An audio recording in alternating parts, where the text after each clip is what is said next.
그 트럼프, 이거는 제 생각이 아니에요, 여러분. 그 트럼프의 발언이에요. 트럼프의 발언을 그냥 또 가져와 보자면은, 이게 심지어 2018년 때 발언입니다. 미국의 유학 온 중국 학생들은 모두 간첩.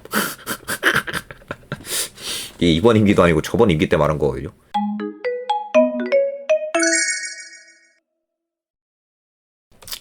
그리고 제국이 되면서 속주의 경제력이 발전할 수 있잖아요.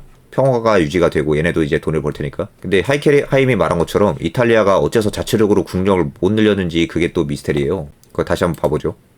아주 흥미로운 대목인데, 고대 과학기술의 실패, 요거 부분 한번 봐볼게요. 자, 고대 과학기술의 실패.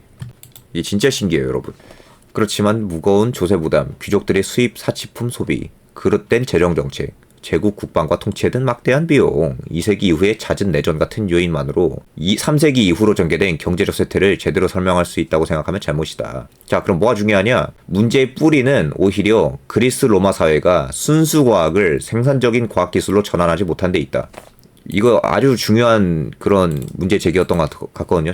얘네가 당연히 평화가 되니까 얘네도 자체적으로 농업기술 발전하고 뭐 포도주도 만들 수 있고 무역하려고 하겠죠. 그건 맞아요. 그런데 그렇다고 해도 사실 구도가 어떻게 돼야 정상이냐면, 로마 입장에서 보면 주변의 속주는 기본적으로 다 후발주자여야 돼요. 다 후발주자예요. 그쵸? 그러니까 얘네가 간신히 포도주를 뭐 만들기 시작했다고 해도 이탈리아는 이미 수천 년 전부터, 수백 년 전부터 더 압도적으로 빠르게 포도주를 만들어 왔고, 심지어는 무역로도 이미 있었을 거 아니에요? 개척한 무역로가. 시장도 이미 확보를 하고 있었어요.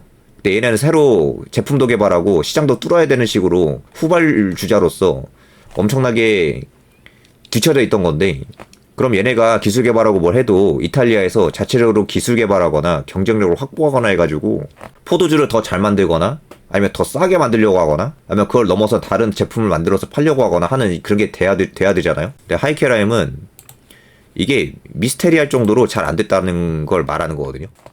그리고 이거 보면은 이거 왠지 미국 놈들이 엄청 또 좋아할 것 같은 그런 발상인데, 약간 트럼프가 그런 거 좋아할 것 같지 않아요?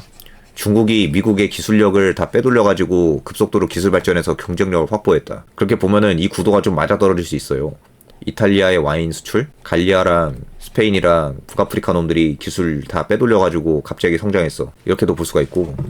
근데 이게 구도가 만약에 비슷하다고 보면 비슷할 수도 있는데, 다르게 보면 또 다르게 볼 수도 있는 그런 포인트가 또 있네요. 자, 세계 지도를 또 가져와 보죠.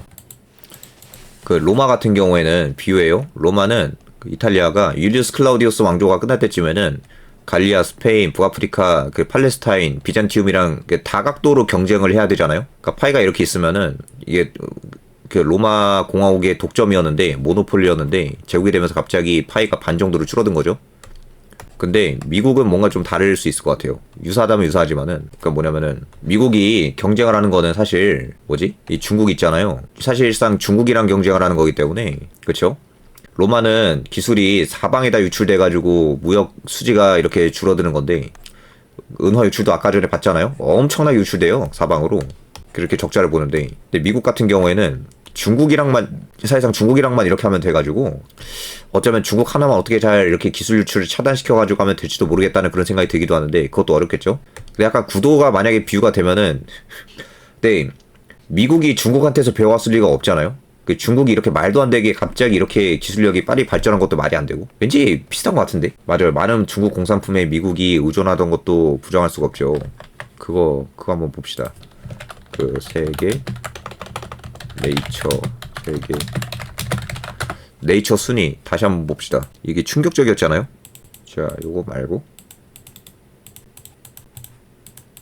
아이고, 요게 갑자기 작년 네이처 인덱스 세계교육 연구기관 순위, 쉽게 말하면 대학 순위죠. 그 1위부터 10위까지 보면 1위가 하버드고 쭉 갑자기 중국이 되고 미국이 되잖아요. 갑자기 이것 때문에 말이 많죠. 트럼프가 이것 때문에 중국 유학생들 다 쫓아내버리려고 한다는 그런 것도 있고. 진짜 위협적이에요. 이거 진짜로 위협적이에요. 작년에 보면 세계 대학 순위 10위 중에 2개만 미국이고 8개가 중국이에요. 이게 진짜 이것 때문에 사람들이 빡긴장하잖아요. 논란이 많았고.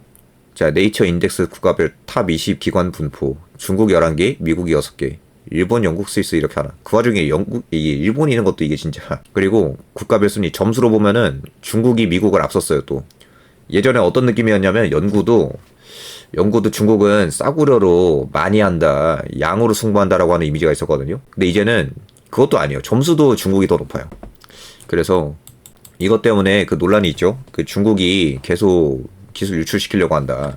그 트럼프, 이거는 제 생각이 아니에요, 여러분. 그 트럼프의 발언이에요. 트럼프의 발언을 그냥 또 가져와 보자면은 이게 심지어 2018년 때 발언입니다. 봐봐요.